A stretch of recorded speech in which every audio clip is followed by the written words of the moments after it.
A Alcione. Alcione, estou gravando só por você. E vamos lá, então. Gente,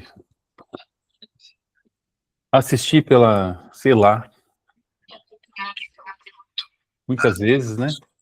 Mas assisti de novo para talvez ter um outro olhar dessa vez. E tive um outro olhar. Vou falar para um outro recorte, para um outro ângulo.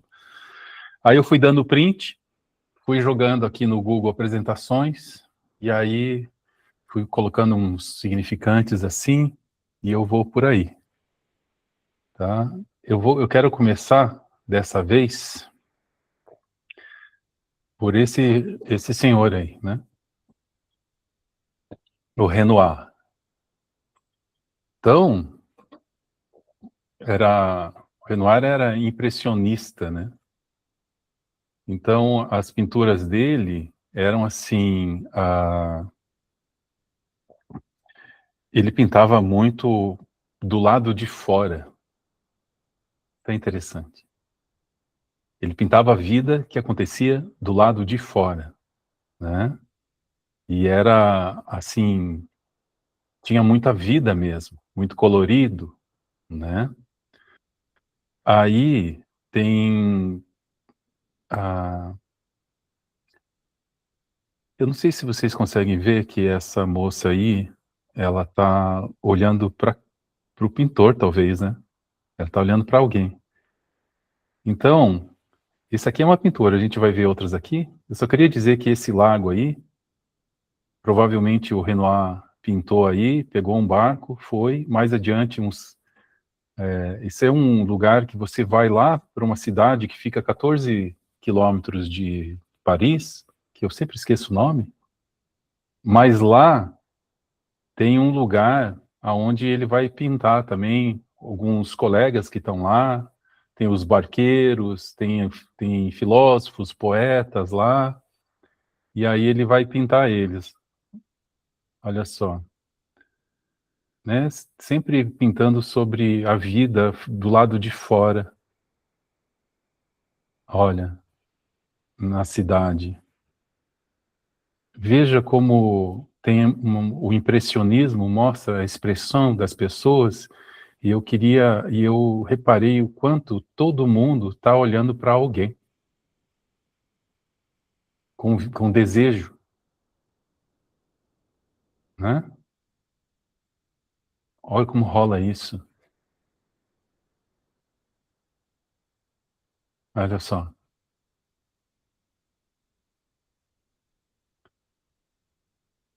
Olha como tem muita vida, muita libido, né? Muito eros, muita, muito olhar, como as pessoas se olham, né? Como elas sentem. Olha como no impressionismo a gente consegue ver isso assim. E aí, esse muito famoso dele, o Almoço dos Barqueiros, esse lugar existe. Se você for até lá, não lembro o nome da cidade, depois você pesquisa, o Almoço dos Barqueiros. Existe, você vai, quando for para Paris, 14 quilômetros ali tem esse lugar. Esse cara aqui, que eu não lembro o nome dele, e essa mulher aqui, são filhas do dono do lugar lá. Filhos do dono. E aí, mudou de dono já e tal. Mas aí estavam em meio poetas, filósofos, gente que o Renoir conhecia, certo? E olha só, a garota que está olhando bem nos olhos do cachorrinho, né? Fazendo aquela coisinha linda e tal, né? Esse rapaz também parece olhar para o outro, esse para ela para ele, né? Esse aqui parece um assunto sério e tal. Essa olha também para esse. Esse aqui está olhando para essa, mas essa aqui está olhando para onde?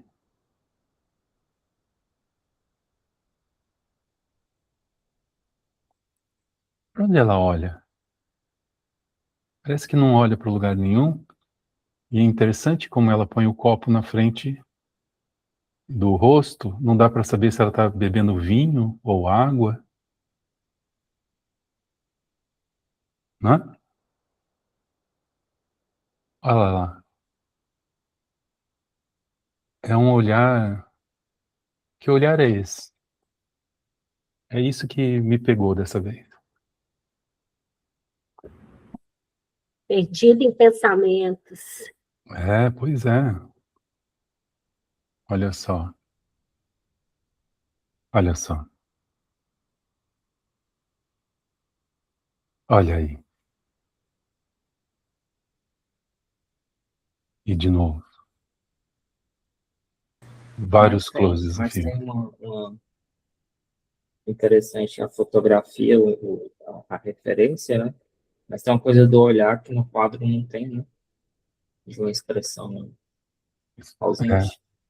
É, uma Você não tem expressão. você não tem sobrancelhas arqueadas, você não tem uma abertura de olhar, né? De órbita ocular aí, como vendo a conversa da frente. Você não tem nada. Isso tudo Sim. é neutralidade. Tem outra coisa que só consegue ver o olhar. Ela parece que é protegida com o copo, né?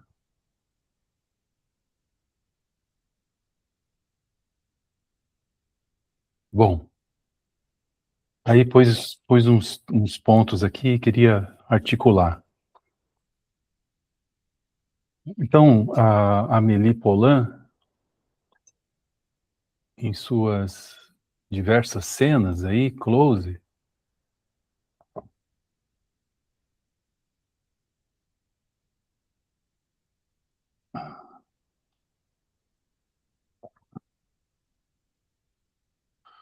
ela, de certa forma, reitera, através do copo,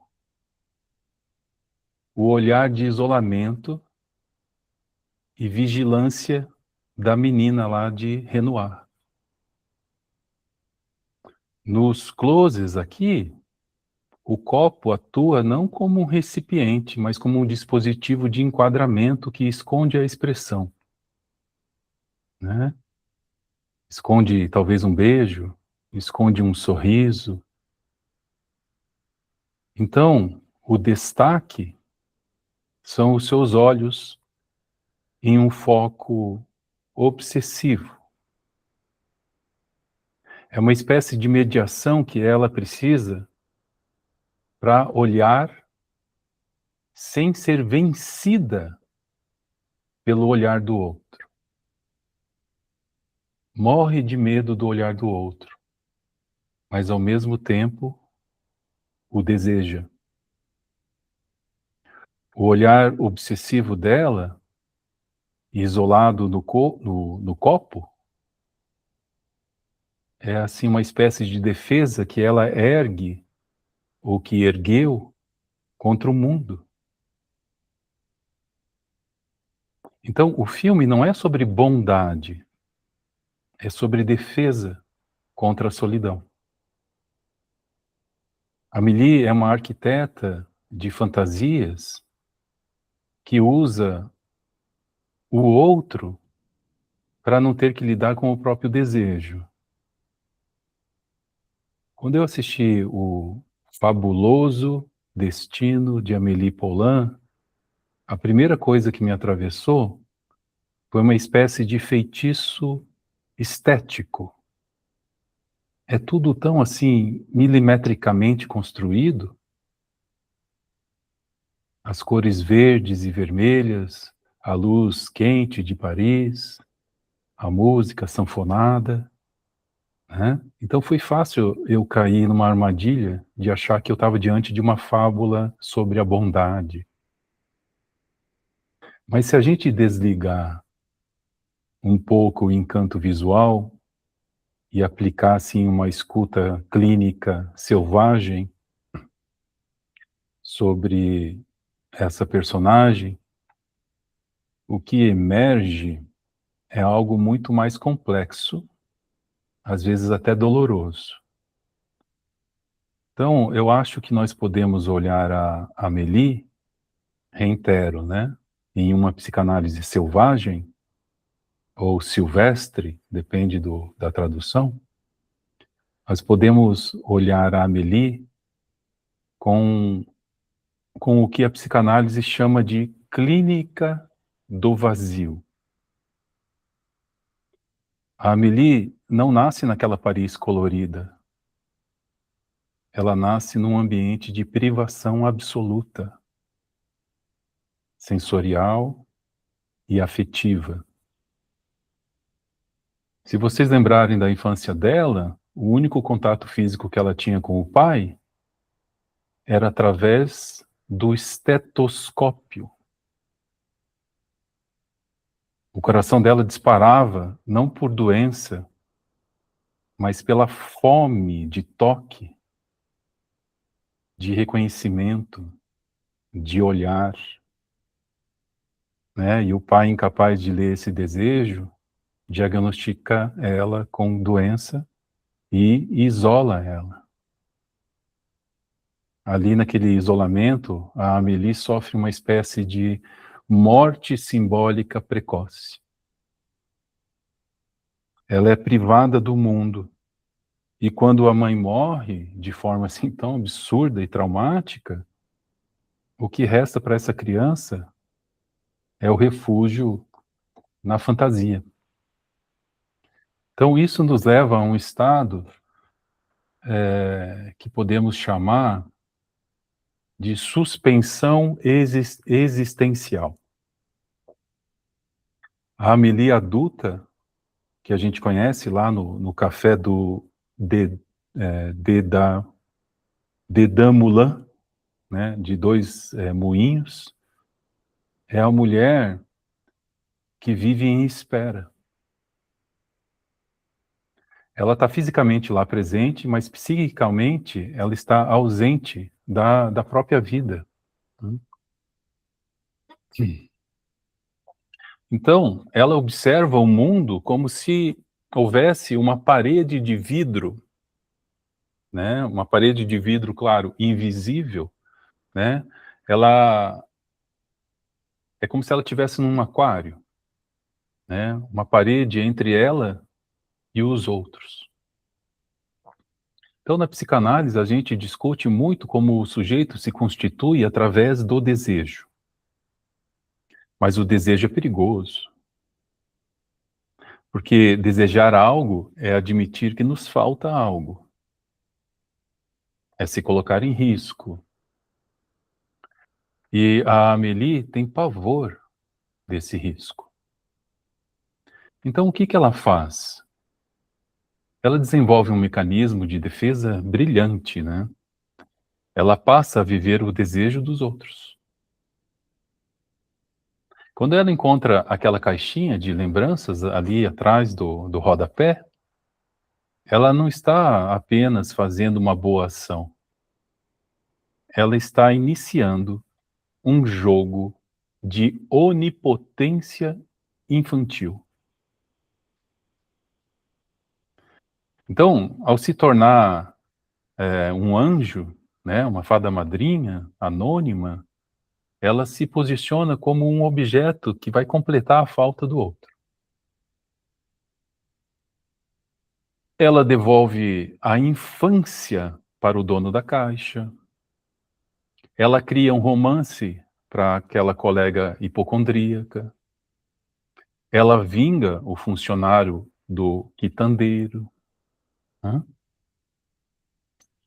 Então, ela está, assim, sempre nas sombras. Ela manipula a realidade para que os outros sejam felizes, mas ela não se inclui na cena, né? Acho interessante isso aqui. Mas ela não está nunca na cena.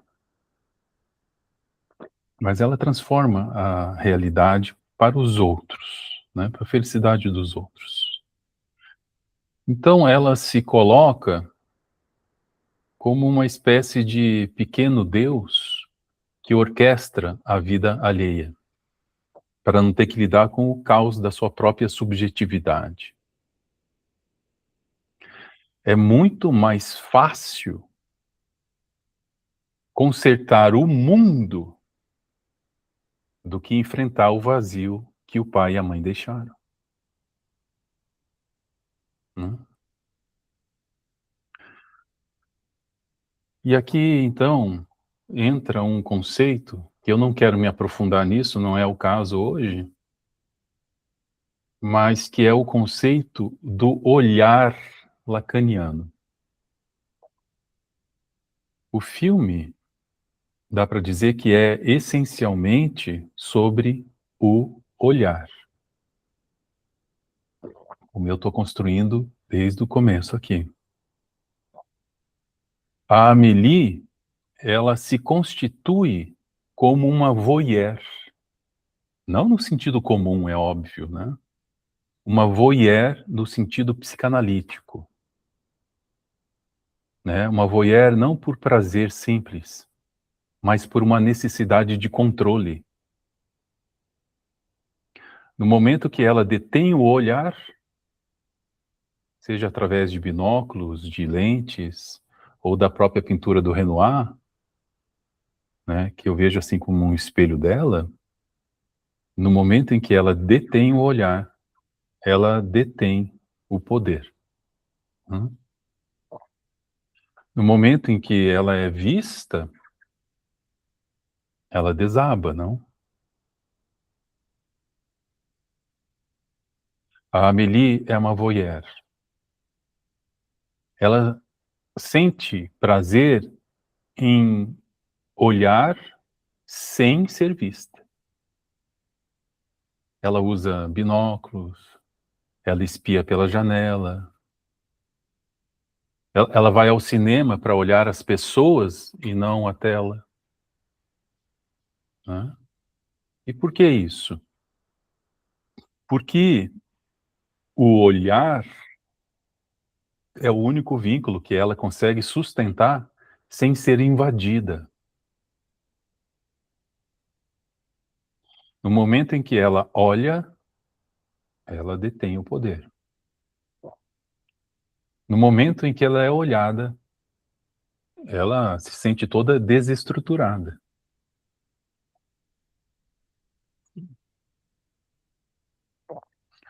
Então a gente pode articular isso com a fase do espelho. Né? Olha lá, no começo do filme, né? A Mali parece que está presa em uma busca por uma imagem de si que faça algum sentido. Ela é criancinha, né? Com o Nino do outro lado da cidade, se comunicando através de espelho. Ela coleciona pedaços de fotos rasgadas. Ela observa os restos das vidas dos outros, na tentativa, assim, de montar o seu próprio quebra-cabeça identitário. Né? O voyeurismo dela é uma tentativa desesperada de entender o que é ser humano, observando assim os humanos de longe, como uma entomologista observa os insetos assim, né? De longe, com câmera. Ela só se sente segura através de lentes e esconderijos, porque o olhar do outro, e a gente poderia até dizer o olhar do grande outro, aquele que nos julga, aquele que nos deseja, que nos cobra, esse olhar é aterrorizante para quem nunca foi devidamente vista com amor na infância. É por isso que ela encontra um certo poder no controle do olhar. É por isso que quando ela encontra o Nino, é tão perturbador, não é? O Nino é o espelho dela. Ele também coleciona o que os outros descartaram. Ele também habita as margens.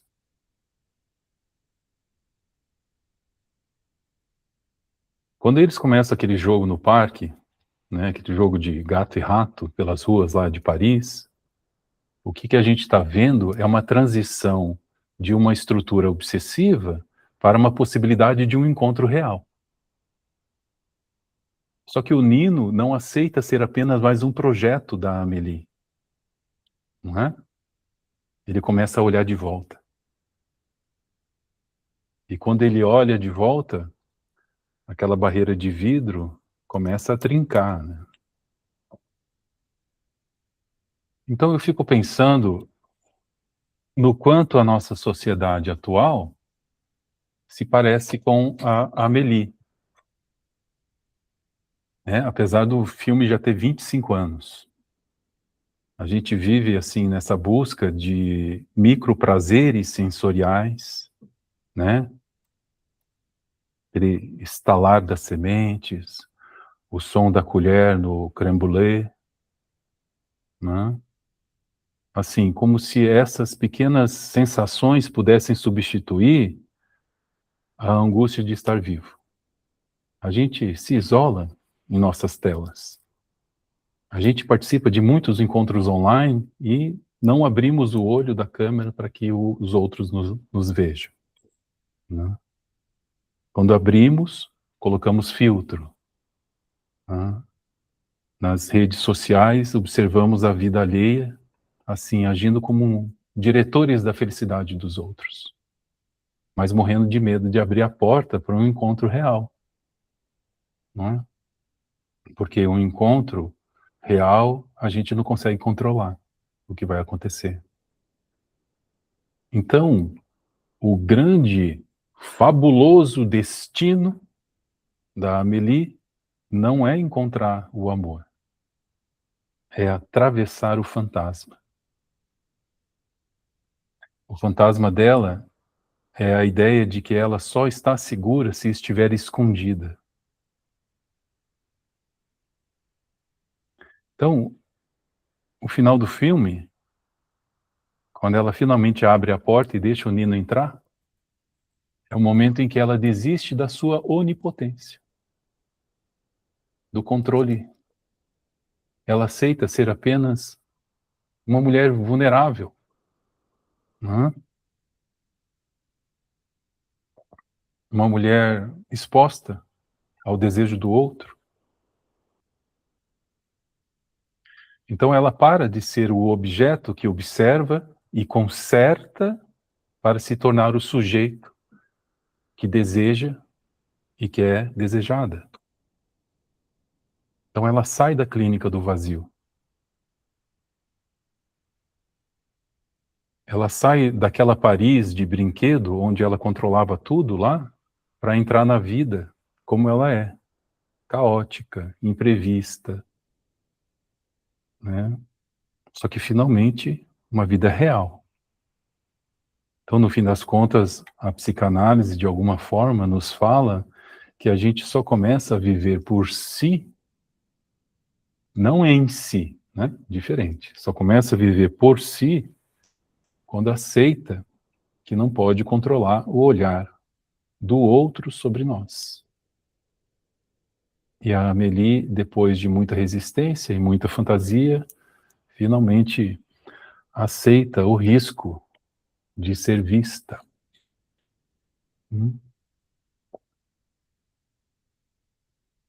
Essa é a pintura do começo e essa aqui é a pintura do final. Mas isso é um negócio para um outro recorte. Acho que ele está começando um quadro novamente, né? Ele fazia um por ano, alguma coisa assim. Ali, não sei se dá para ver, está escrito Perdida. Em frente à estação Gare du Nord, mochila vermelha e preta contendo álbum de fotos. E o mais importante é, por favor, entre em contato. Entre em contato com 0148 e tal.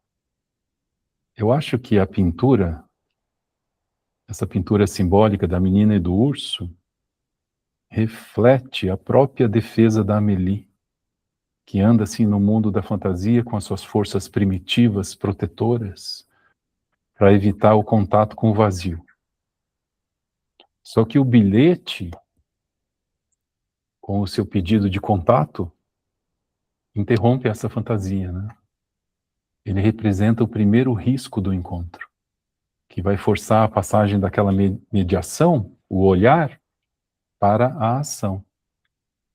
É curioso, né? O bilhete está colado em cima da infância. Então, a imagem oculta o trauma da perda do não saber ser vista, e ao mesmo tempo o bilhete está ali colado para dizer, por favor, entre em contato. Eu estou buscando um álbum perdido, né? Eu acho que é isso. Esse é o último slide. Porque esse filme é tão cheio de detalhes que dá para fazer vários recortes. Dá para pensar em muitas coisas. Hoje eu queria trazer esse recorte. Eu estou aqui com o filme engatilhado também. Se vocês quiserem, eu consigo colocar ele aqui para a gente ver algumas cenas, se for o caso, se vocês quiserem citar alguma cena.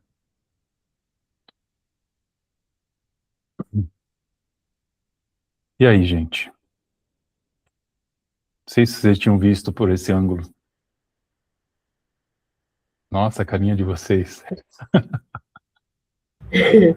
Nossa, Felipe, eu acho que dá o que pensar, né? Porque eu acho que essa questão da gente se proteger, usar uma defesa dessa, né, através do olhar, olhando o outro e se escondendo, nossa, eu acho que isso é muito frequente. Na minha vida é frequente, não sei com vocês, mas em vários momentos eu prefiro ficar recolhida e prestando atenção em tudo, entendeu? Sabe, assim, mas me fez pensar em um monte de coisa, entendeu? O que a questão de você se tornar objeto do desejo do outro, esquecer de você, o papel desse outro na sua vida, sabe? Quantas vezes... Eu acho que é uma posição obsessiva por ficar afastado do meu desejo. Sim, estou pensando isso aqui, entendeu? Uhum. Porque é difícil lidar com a própria falta. E várias decisões da gente, para a gente lidar com o nosso desejo, necessariamente você tem que abrir mão do outro. E você imagina ela que entrar em contato com o desejo dela é entrar em contato com a falta. Imagina a potência dessa falta que ela não quer entrar em contato. Que não tinha contato.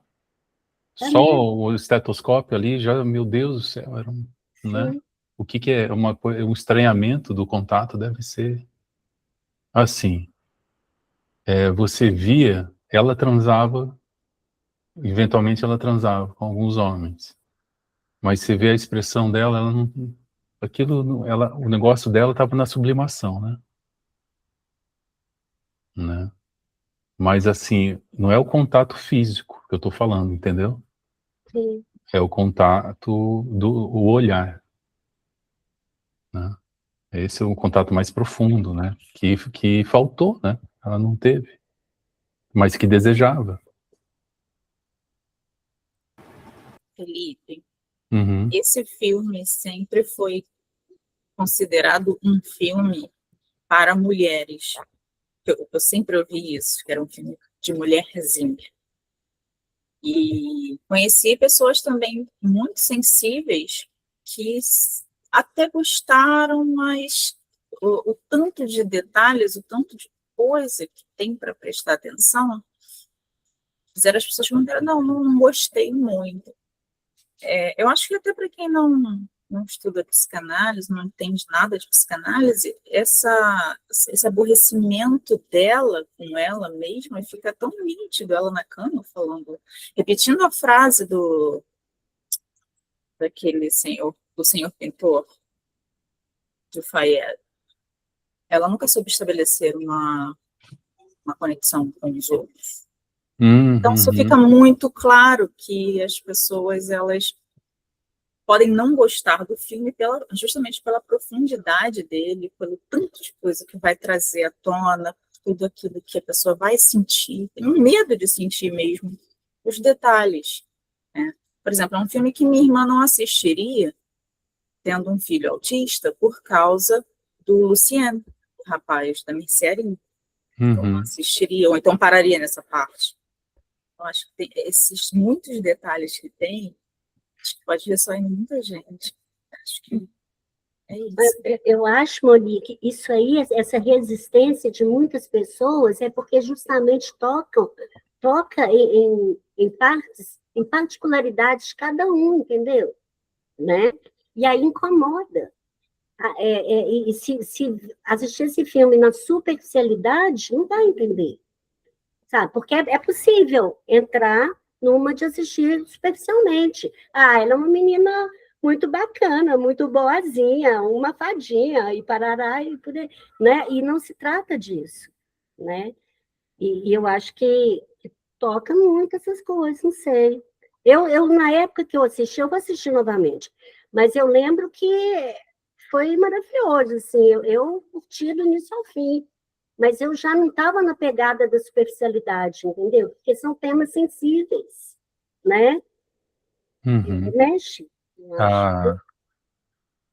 Eu estou vendo que você escreveu aqui, a Ilha de Chateau. É essa ilha mesmo. Você pega Eu pesquisei, né, Felipe? Eu não sabia. Pega barcos para ir para lá, né? Pega um barco ali, tem um nome também do rio, não lembro. Quando eu for para Paris, com certeza eu vou querer ir lá. Tirar uma foto lá ali onde tá a menina, aliás. Manda para nós no popcorn. Não, mas vai para aquele boteco. O melhor quadro é aquele barzinho. Né? O almoço lá. Vai para lá. Pro Café de Dame Moulin. Que a turma está toda lá confraternizando. Eu já escutei falar que o que tem lá virou ponto turístico e tal, que não é tão bom o que tem lá para consumir e tal, mas que as pessoas vão para tirar foto e tal, né? É o que chamam de instagramável, né? Instagramável. Essa coisa da pintura, ela é bem real. Assim, meu pai pintou muitos anos na Sociedade Brasileira de Belas Artes. E às vezes eu ficava ali do lado prestando atenção e eu prestava atenção nas outras pessoas pintando. E eu também já namorei um pintor de quadros, pintura a óleo. Legal. Os detalhes, não são só detalhes, não é só técnica. Tem todo um sentimento. As pessoas realmente imaginam aquilo dali. Pode ser completamente abstrato.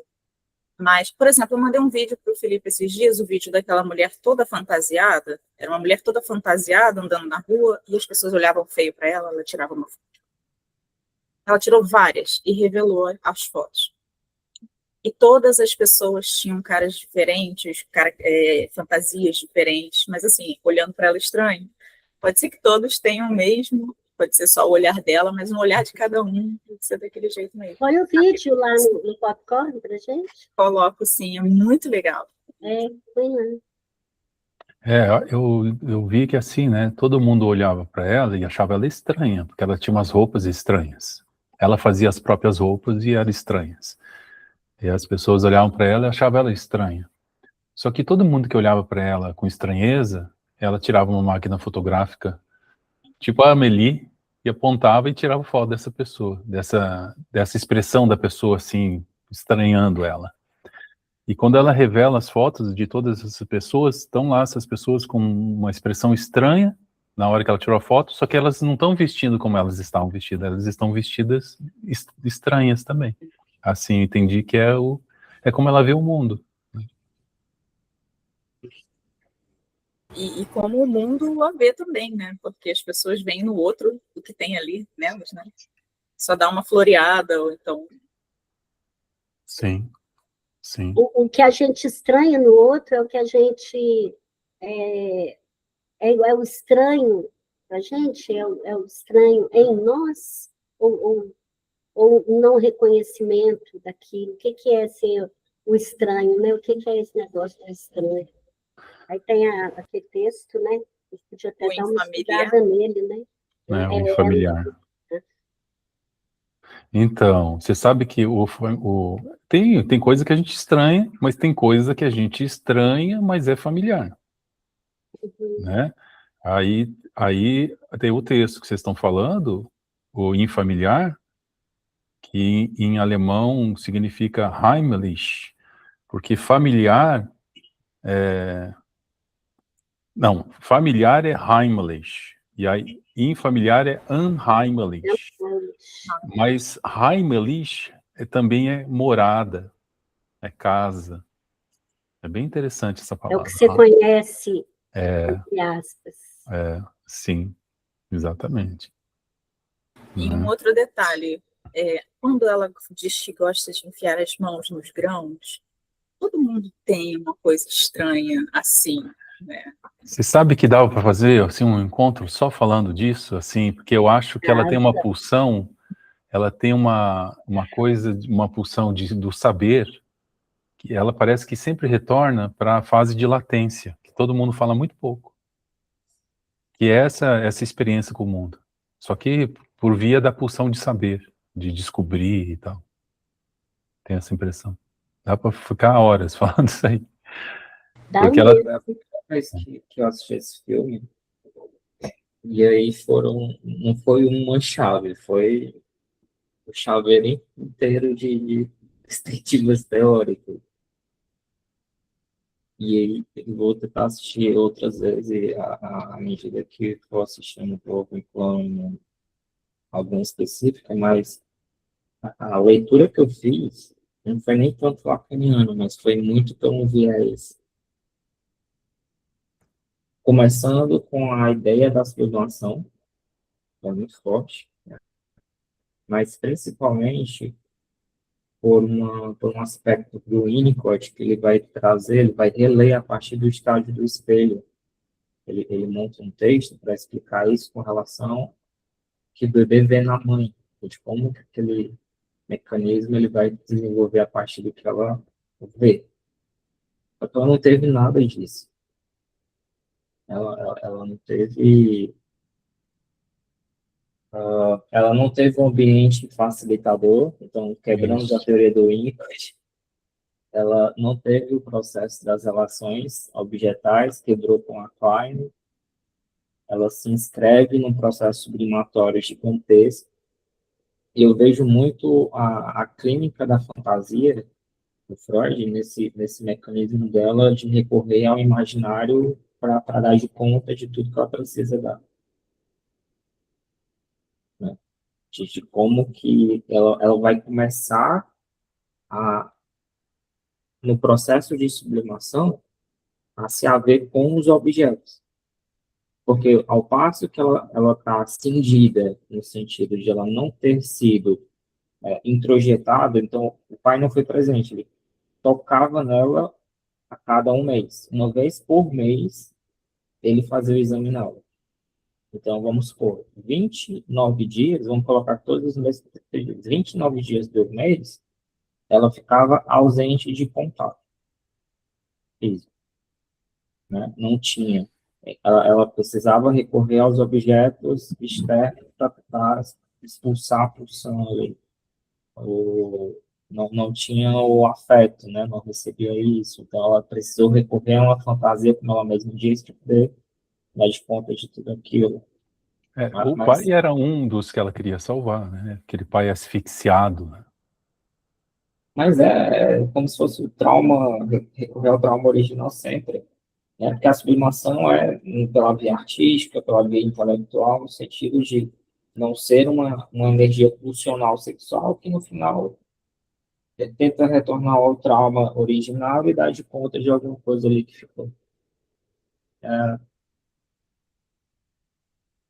A cena lá da mãe, a pessoa caindo sobre a mãe, aquilo ali foi... Não, eu não sei se realmente, porque assim, acontece muita coisa no filme, e você tem que se dar conta do que está acontecendo na realidade dela e o que está acontecendo na realidade da fantasia dela.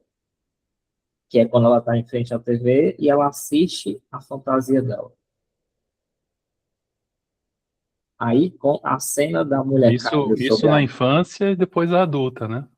Isso. Aí, a cena da mulher caindo sobre a mãe, eu não sei se é uma coisa da realidade dela ou se o trauma de algo que aconteceu entre o pai e a mãe resultou naquele processo sublimatório de ter que criar uma fantasia para dar de conta desse trauma originário. Não sei também se a mãe morreu. Ah, tem as cinzas dela e tal, mas daquele jeito eu não sei se é dela ou não, né? Porque a mãe queria um irmãozinho, não era isso? Ela não, queria um sinal do céu, né? Um sinal de um anjo. Não é bizarro? Você está numa igreja, aí você está numa freira que se suicida do alto da igreja. É uma extrapolação. Eu só ia dizer, isso aí é uma técnica do teatro do absurdo, que é para causar uma coisa assim muito estranha em você. Tem muita coisa que causa estranheza ali, tem muita coisa. Isso que o Efraim pontuou, eu ia falar também da fantasia dela vendo o noticiário e falando, essa pobre menina que quer salvar o mundo, e quando você falou, Felipe, o pai é 1-2 que ela quer salvar também. Eu não acho que seja 1-2, eu acho que ela faz tudo isso só porque ela quer salvar o pai. Porque lá no noticiário diz assim, ela consegue salvar o mundo todo, só não consegue salvar o pobre pai dela. Então, basicamente, aquilo tudo que ela faz, ela não consegue fazer isso pelo pai. E lembrei de um diálogo horroroso deles na mesa, que ele pergunta, tá tudo bem? Aí ela, tá, tudo bem. Só mudou uma coisa. Aí percebeu que ele não estava ouvindo. É que eu passei mal, porque eu tive um aborto, fui parar no hospital porque eu estava usando crack. Ele, mas eu tô melhor. Que bom, que bom. E, gente, isso é tão do cotidiano. A gente fala as coisas, ninguém tá ouvindo nada com nada. Ninguém tá prestando atenção em nada. Só nas loucuras mesmo, na própria fantasia. Sim, não, muito bom. Eu acho que é isso mesmo, né? Quando ela tentava salvar todo mundo, talvez era o pai que ela estava tentando salvar. E essa cena parece o pai dentro de um caixão sendo colocado dentro de um buraco, assim, a coisa mais pavorosa que tem para um obsessivo. E eu acho que o pai e a mãe eram, né, obsessivos, os dois, né, criado por dois obsessivos. Meu Deus do céu, claro que não tinha muito contato com de outra forma, né? E ela também, de certa forma, é uma obsessiva, que fica controlando tudo, né? Lá no parque, a estratégia dela de controle, nossa. Você falou do caixão sendo pavoroso para o obsessivo. Quando a minha avó, uma experiência pessoal, quando a minha avó faleceu, mãe do meu pai, ele, com 9 irmãos, foi responsável por fazer tudo o que precisava. E aí ele chegou falando assim, eu vou ter que voltar lá porque deu um erro. Falei, que erro? E o meu nome está na lápide. A minha irmã e eu surtamos de um jeito. Como assim teu nome? Ele tirou uma foto com o nome dele na lápide. Eu vou lá consertar isso. Isso é que ele consertou e acabou acontecendo uma outra coisa pior ainda. E a minha irmã surtando, enlouquecendo. Eu vou processar esse cemitério, eu vou processar, eu vou fazer, eu vou acontecer. E ele tranquilo, sabe? Ele, não, um dia vai ser o meu mesmo, vou pedir para deixar guardado ali no cantinho, que um dia vai ser o meu, olha só.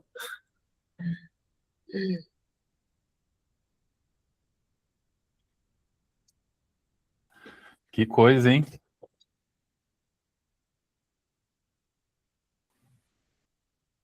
Oi, Dana.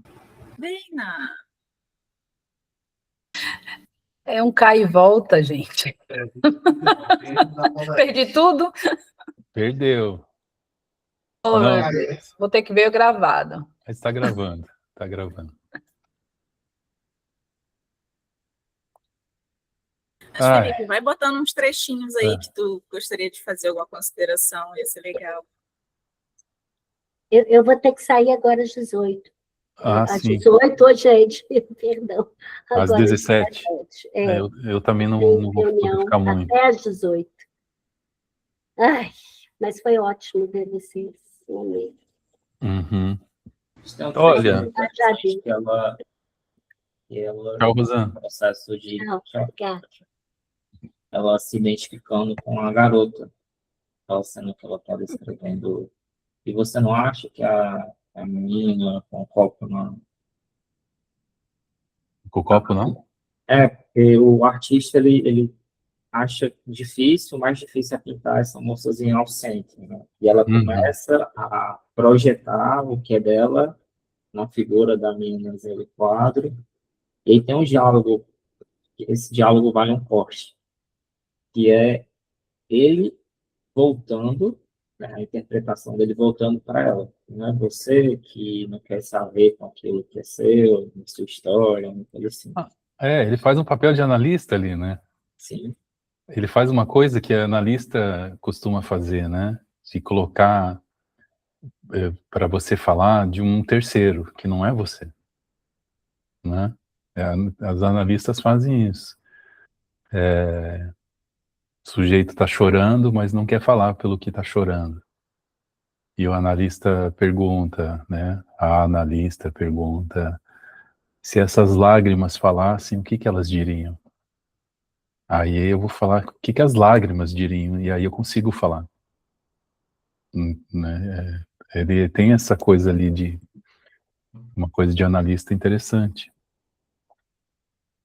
E é muito bom analista mesmo, porque ela já sai falando no primeiro comentário dele, indignada, ela já sai falando, às vezes ela tá distraída, às vezes ela gosta de alguém, às vezes ela vê um cara na rua. Ela fala por ela. Sim, sim, não, e ele, mas no fim ele grava aquele vídeo lá, né? E assim, bem interessante. Acho que um analista perguntaria aquilo, né? No sentido de, você tem ossos de vidro, né? Talvez a vida não vá quebrar os seus ossos, né? Alguma coisa nesse sentido. Mas é bem legal, né? Só que eles começam um jogo terapêutico ali, diria, porque ela começa a mostrar como é que é a linguagem dela. A linguagem dela é enviar vídeos para ele assistir, dizendo para ele, de alguma forma, como é que é a vida lá fora, né? Um cavalo que pula um cercado, né? Que sai de dentro e vai para a corrida da vida. Uma mulher que está lá tocando um rock and roll lá, né? Daquele jeito. Um homem que perdeu a perna e nasceu no dia 13, né? Alguma coisa assim, no dia mais azarado do mundo, mas está lá dançando com a perna de pau dele. Então, assim, cenas que eu estou lembrando agora, né? Mas todos estão fora. E ela está mandando uma mensagem que ele não, né? Ele fica dentro, como ela. Só que ele precisa ficar dentro. Então, ele tem aquele feltro em tudo que é lugar, né? E ela, de alguma forma, tem um feltro também, né? Mas os dois ficam vendo o mundo pela janela, né? E aí é muito interessante o que ele diz para ela no fim. E a coisa assim mais psicanalítica possível foi essa que o Efraim comentou. Até onde vai o que o filme está mostrando, e se é o que está acontecendo, ou se é o que ela está vendo, imaginando. Eu sou do time Felipe também, já assisti um zilhão de vezes desde que saiu em DVD. Mas aí, mesmo assim, mesmo estando aqui, né, que é para falar desses detalhes, eu não pensaria assim. A gente sabe que tem a fantasia, mas a parte do filme. tava no grupo da Michelle ontem, nessa cena ontem,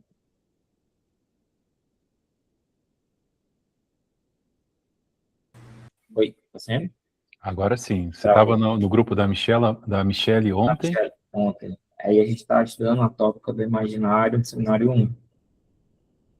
E durante a articulação, de como que é difícil,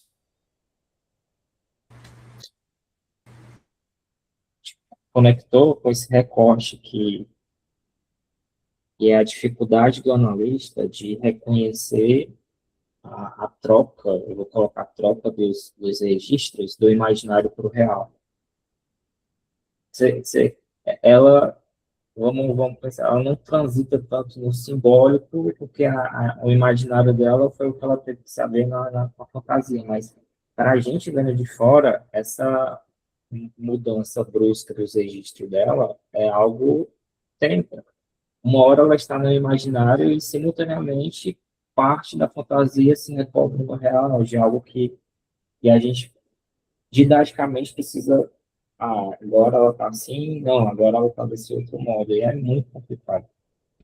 Se é um paciente na clínica agindo desse modo, é um discurso que você não sabe em que ordem que está, até onde que é a fantasia e que até que parte começa algo da realidade da pessoa, né, de algo que realmente está acontecendo.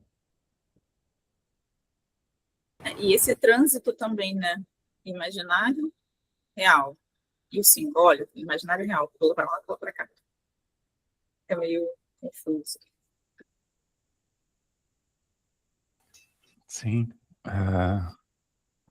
Tinha me vindo alguma coisa sobre o peixe. O peixe, lá na infância, era o único amigo que ela tinha, né? Tanto que quando ele quer sair desse lugar fechado, você vê que tudo é fechado, por isso que eu comecei lá com o Renoir, que pinta só as coisas que estão fora, né? Quando esse amiguinho dela pula fora do aquário, ela entra em desespero, né?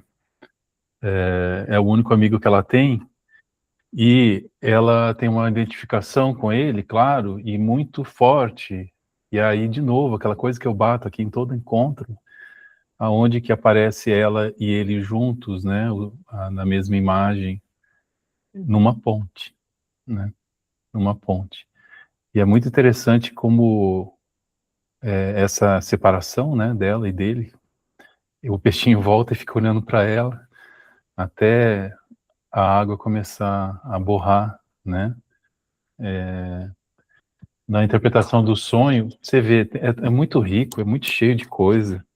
Na interpretação do sonho, esses dias eu estava lendo alguma coisa por aí, com relação a essa coisa da água começar a borrar, e a interpretação, ela só é a partir dessa borragem, assim, da água.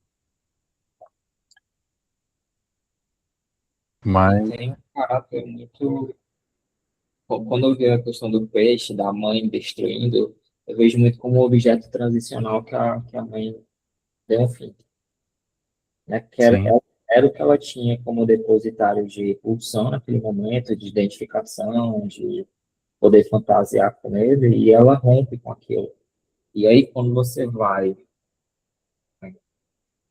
em outro grupo de estudos, eu estou estudando o Green, e aí o Green ele faz uma interligação do Winnicott com o Bion.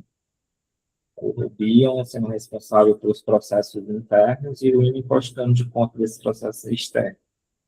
No que irrompe a retirada do objeto transicional bruscamente pela mãe dela, ela não consegue conectar o intermediário da relação objetal, que é a relação entre os objetos. Ela é cindida naquele aspecto. E aí, no aspecto mais infantil da coisa, ela perde a capacidade de se relacionar com o outro. A mãe retirou, então ela não tem mais acesso àquilo. Aquilo que estava sendo construído com muito tempo foi repartido e só vai dar de conta depois, quando ela aceita, quando ela permite, quando ela abre essa porta novamente do objeto tradicional. É muitas leituras. Sim, Felipe, tem essa coisa da fantasia do psicótico, ela claramente é neurótica, porque, por exemplo, assim, na histeria, uma coisa é ligada à outra, né? E na psicose é fragmentado. E ela vai ligando um ponto no outro, vai ligando todas as coisas. Mas essa coisa da fantasia me pega muito. Ela está fantasiando demais, me pega muito. A questão psicanalítica, a questão artística eu amo. É aquilo que a gente estava falando, né? Ela desenvolveu isso bastante para dar conta, né, do vazio, né, da ausência, né? Ela desenvolve isso bastante.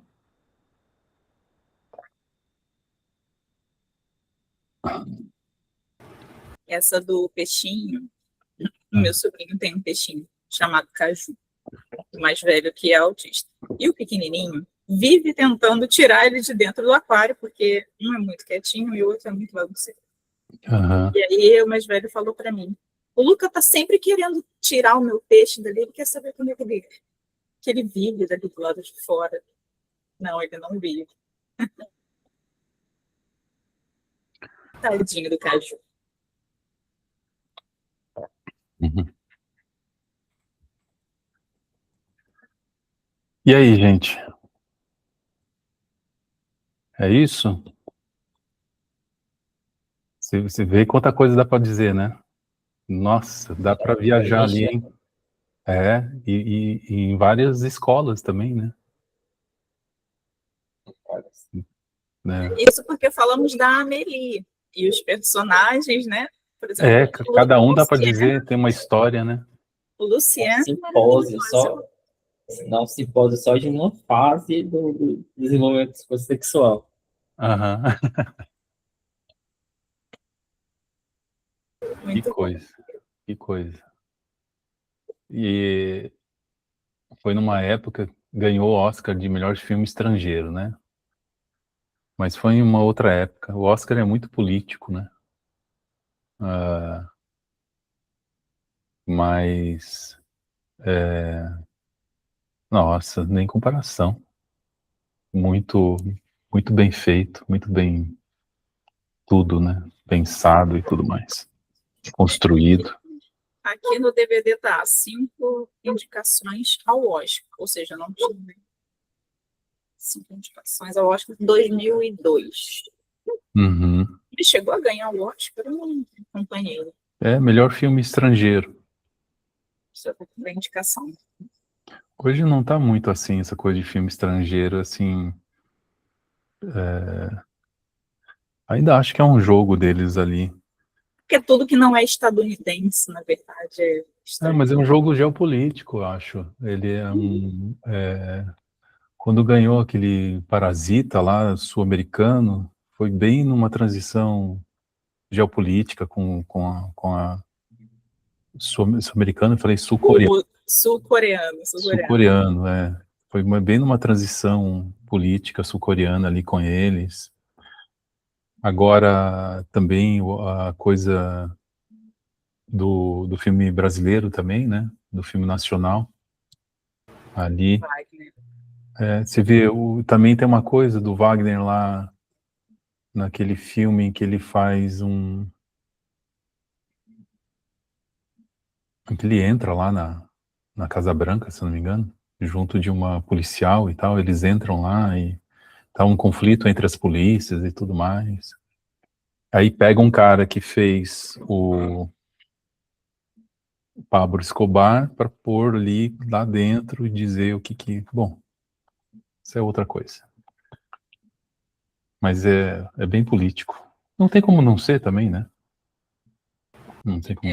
Esse do Parasita mesmo, tem uma cena que é muito chocante, né? Que é enquanto o cara rico tá ali no carro, e aí o motorista dele tá com um cheiro muito ruim, porque ele dormiu praticamente, ele não dormiu, a casa encheu de água do esgoto, e ele no dia seguinte dirigindo pro cara rico. Ele falou, nossa, que cheiro horroroso. Duas realidades paralelas. Sim. Gente, eu vou precisar ir. Mas valeu, muito obrigado aí a companhia. Valeu as trocas. Já tem o próximo. Até. Valeu, Carolina. Eu tô meio enrolada estou curtindo e aproveitando, mas hoje não consigo abrir a câmera. Não, tranquilo, tranquilo. Mas vamos aí. Acho que falta só um encontro lá, né? Eu, sinceramente, sei lá. Bom, vamos ver. Né? O tal do Closer lá, não aguento mais aquele filme, né? Tem umas coisas interessantes ali e tal, mas não sei se era o melhor filme para fechar essa temporada. É uma loucura mesmo. O Closer está aparecendo direto para mim. Não sei o que meu algoritmo está trazendo. Não sei se é porque eu entro lá no Popcorn, enfim. Tá vendo muita coisa do Closer. Mas eu acho interessante. Eu acho que tem uma coisa ali umas coisas bem interessantes para trabalhar freudianamente, lacanianamente também. Bem interessante. Também tem um jogo de olhar ali, como a gente viu aqui hoje. Interessante. De quem vê, quem é visto, quem, né? Relatos Selvagens não fiz ainda não. Nossa. Tem que fazer um encontro para cada relato. E aí, filme muito bom, né? E aí, assim, dá para deixar para uma outra temporada, já que eu adotei esse significante, né? Temporada. Dá para deixar para uma temporada. Beleza? Joia? Obrigado, gente. Obrigado. Valeu. Tchau, tchau, tchau. Até uma próxima. Valeu, tchau, tchau.